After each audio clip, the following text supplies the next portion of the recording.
பார்த்தாங்க, என்ன இன்ஃபர்மேஷன் பார்க்கல, என்ன ரிப்போர்ட் அனுப்பிச்சாங்க எனக்கு தெரியுமா? நான் ஒன்றும் அந்த அஃபிஷியல் செயின் ஆஃப் கமாண்ட்லேயே இல்லையே. நான் பப்ளிக் ஈவெண்ட்ஸ்க்கு நான் ரியாக்ட் பண்றேன், அவ்வளவுதான். இவர் நான் 2 மாசம் வந்தவங்களையே நீங்க வந்து அதுக்குள்ள மார்க் போடுறது தப்புன்னு சொல்றேன். ஒரு வாரத்துக்கு 15 நாளைக்கு வந்தவரை அதுக்குள்ள நீ மார்க் போடுன்னு சொன்னா என்ன பண்றது? அவருக்கு ஒரு ஸ்டைல் இருக்கு. ஒருத்தர் நீங்க ஏன் அறிக்கை கொடுக்க மாட்டீங்கன்னு கேக்குறீங்க, ஒருத்தர் ஏன் காட்டமா அறிக்கை கொடுக்குறாருன்னு கேக்குறீங்க. ஆளுக்கால ஒரு ஸ்டைல்ல அவங்க பேட்டிங் பண்றாங்க. அதான் சொல்றேன், ஒருத்தருக்கு வந்து ஏன் கருத்தை தெரிவிக்க மாட்டேங்கிறேன்னு கேக்குறீங்க, ஒருத்தர் ஏன் காட்டமா கருத்து தெரிவிக்கிறான்னு சொல்றீங்க.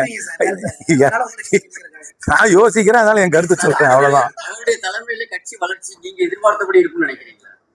சார், இதை ஏ போட்டாலோ பி போட்டாலும் கட்சி தானாலாம் வளராது. இதுக்கு வந்து ரொம்ப ஃபண்டமெண்டலா சில விஷயங்களை செய்யணும்.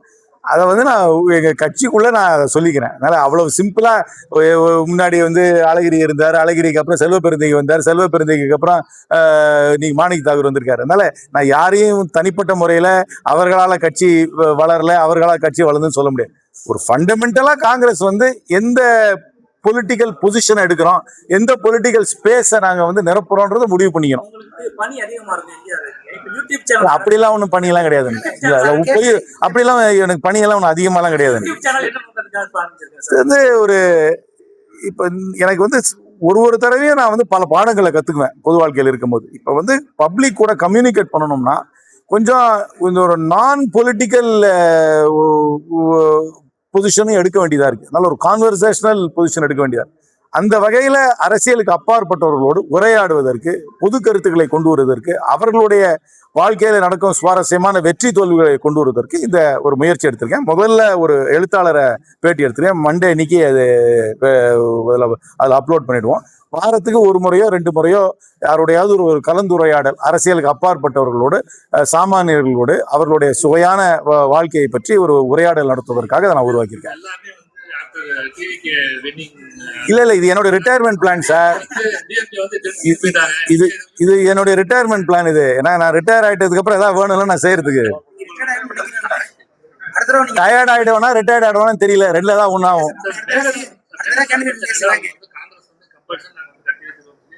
கர்நாடகாவோட பொசிஷன், அது கர்நாடகாவோட பொசிஷன். தமிழ்நாடு பொசிஷன், தமிழ்நாட்டுக்கு கிடைக்க வேண்டிய நீர்ல எந்த விதமான பாதிப்பும் இருக்கக்கூடாது என்பதுதான் தமிழ்நாடு காங்கிரஸோட பொசிஷன். கண்டிப்பா காங்கிரஸுக்குள்ள நாங்க பார்லிமெண்ட்ல தமிழ்நாட்டோட பொசிஷனை ஆழமாக பதிவு செய்வோம். எங்க கட்சிக்குள்ள பேசும்போது எங்களுடைய நிலையை வலியுறுத்துவோம். தமிழ்நாடு அரசாங்கம் தமிழ்நாட்டுடைய நிலையை வந்து பாதுகாக்க என்ன முயற்சி எடுத்துக்கொண்டாலும் அதற்கு நாங்கள் தோள் கொடுப்போம். இது நாங்க வந்து தமிழ்நாடு பொசிஷனை பேசுவோம். அங்க இருக்கிற யூனிட் அது வந்து கர்நாடகாவோட பொசிஷனை பேசுவோம்.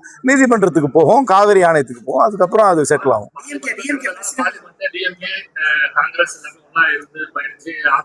இப்ப கூட ஒன்னாதான் பயணிக்க போறோம். அங்க போய் அவங்க எப்படி ஒரு பொலிட்டிக்கல் பொசிஷனிங். ஏன்னா 2 வெவ்வேறு அலையன்ஸுக்கு போனதுனால ஒரு பொலிட்டிக்கல் பொசிஷன். அதனால ஒன்றும் பர்சனலா ஒன்றும் ஒரு மனக்கசப்பெல்லாம் யாருக்கும் கிடையாது.